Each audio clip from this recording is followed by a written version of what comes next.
Muy buenas tardes, mi nombre es Javier Ian Solís Salazar y yo les voy a hablar acerca del petróleo y la estructura general de los hidrocarburos. Como primer punto tenemos que el petróleo es una mezcla de hidrocarburos de color oscuro y de olor muy fuerte. Sus colores varían del negro, el amarillo y el rojo, dependiendo del lugar donde sea extraído. El petróleo se encuentra por lo general en yacimientos subterráneos, exactamente en la corteza terrestre del planeta, la zona que se conoce como corteza terrestre. Se cree que el petróleo es producto de la fosilización de varios cadáveres de organismos que vivieron hace miles de años, como por ejemplo los dinosaurios y algunos que otros organismos vivos.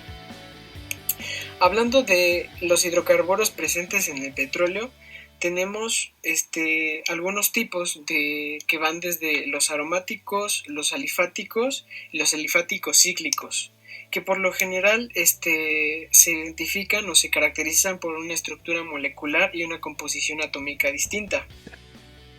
Bueno, para empezar, todo hidrocarburo está compuesto por átomos de carbono e hidrógeno en diferentes cantidades, dependiendo del tipo de hidrocarburo. Un ejemplo sería el del naftaleno, ya que posee 10 átomos de carbono y 8 de hidrógeno, mientras que el benceno solo tiene 6 átomos de carbono y 6 de hidrógeno. Pero no solo varían en su cantidad, sino también en su forma o estructura, como es el caso del butano y el isobutano, ya que ambos poseen 4 átomos de carbono y 10 de hidrógeno, pero organizados de distinta forma. Por otro lado, el agua solo está compuesta por 2 átomos de hidrógeno y 1 de oxígeno, y no varían en su estructura. Para exponer las propiedades físicas y químicas de los compuestos dentro del petróleo, elegiremos 3 a exponer: butano, ciclohexano y benceno. Las propiedades del butano físicas es que es un hidrocarburo saturado, su punto de ebullición es de -1 grado centígrado y su punto de fusión es de 138 grados centígrados, mientras que las propiedades químicas es que su fórmula química es de C4H10 y un peso molecular de 58.1 gramos por mol.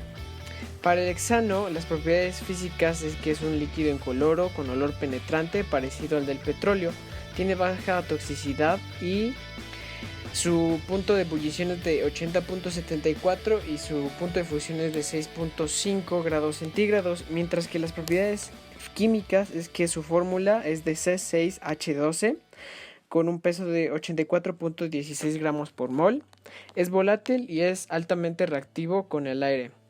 Para el benceno, las propiedades físicas es que es líquido incoloro con olor dulce, se evapora al aire rápidamente y es poco soluble en agua, disuelve el yodo, el fósforo, el azufre y el alcanfor.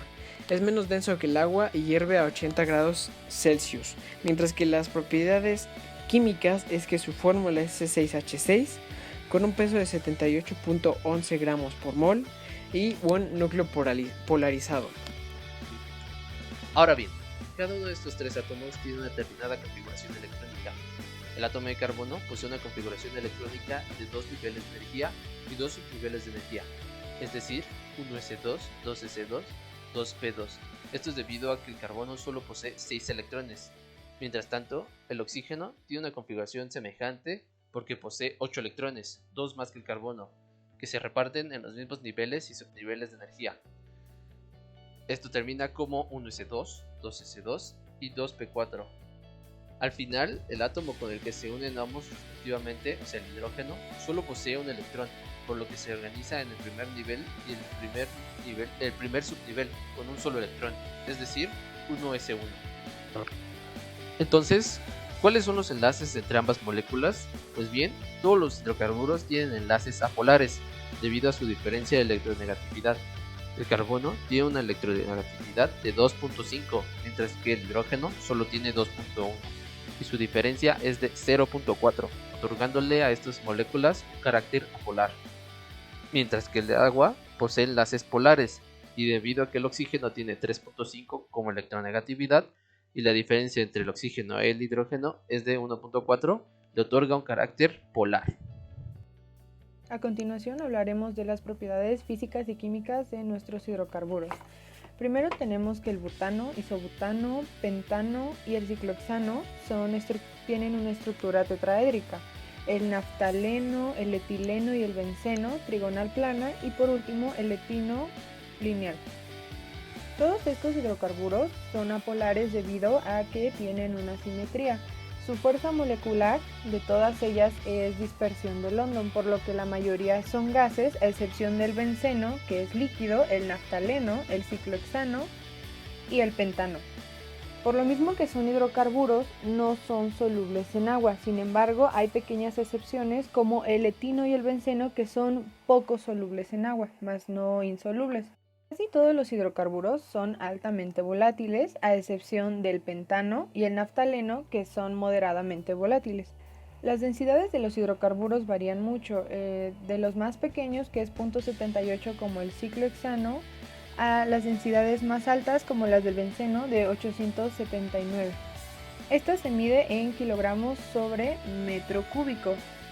La viscosidad de nuestros hidrocarburos se mide en centipoles y tenemos cantidades muy pequeñas como en el caso del naftaleno de 0.000093 a la cantidad más grande, que en este caso es el etino, con 0.728.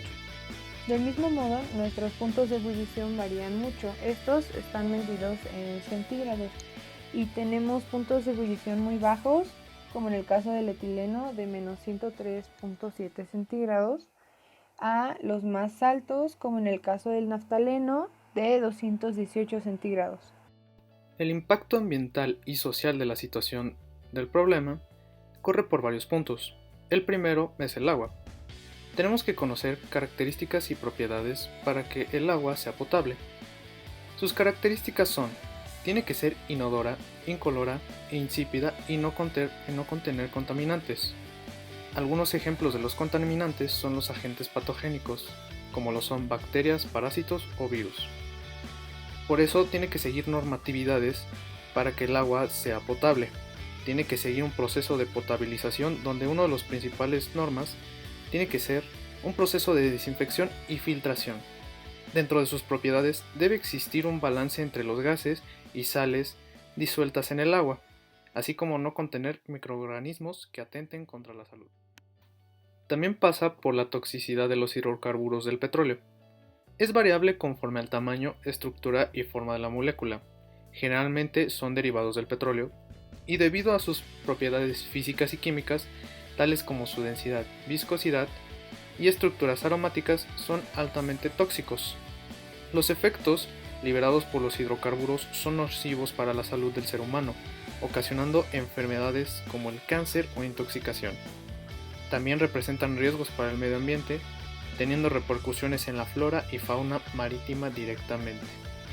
Los casos donde los hidrocarburos dañan el medio ambiente se presentan en su mayoría en la vida marítima. La toxicidad del petróleo es aguda. Derechos de la comunidad al agua potable y un medio ambiente sano vienen dentro del artículo 4 de la Constitución mexicana, ya que señala que todas las personas del Estado tienen derecho al acceso a agua potable y a un ambiente sano. Esto derivado a que también es un derecho humano y está establecido como tal alrededor del mundo. Ya que los derrames de petróleo ocurren en los océanos, hay técnicas para solucionar el problema de contaminación. Las acciones tomadas para la limpieza del río son las siguientes: colocado de barreras aerofólicas que absorben el aceite y barreras marinas que impiden el avance del crudo, la filtración mediante el uso de bombas de agua y su extracción del subsuelo marino para su limpieza y filtración. Las acciones tomadas para el río San Juan fueron las correspondientes al Plan Nacional de Contingencia para derrames de hidrocarburos y sustancias nocivas potencialmente peligrosas en las zonas marinas mexicanas, que indica la coordinación de la Comisión Nacional del Agua. Pemex debe encargarse, con autorización del gobernador del estado, de controlar el derrame, contenerlo, recuperar el hidrocarburo y remediar las afectaciones del sitio.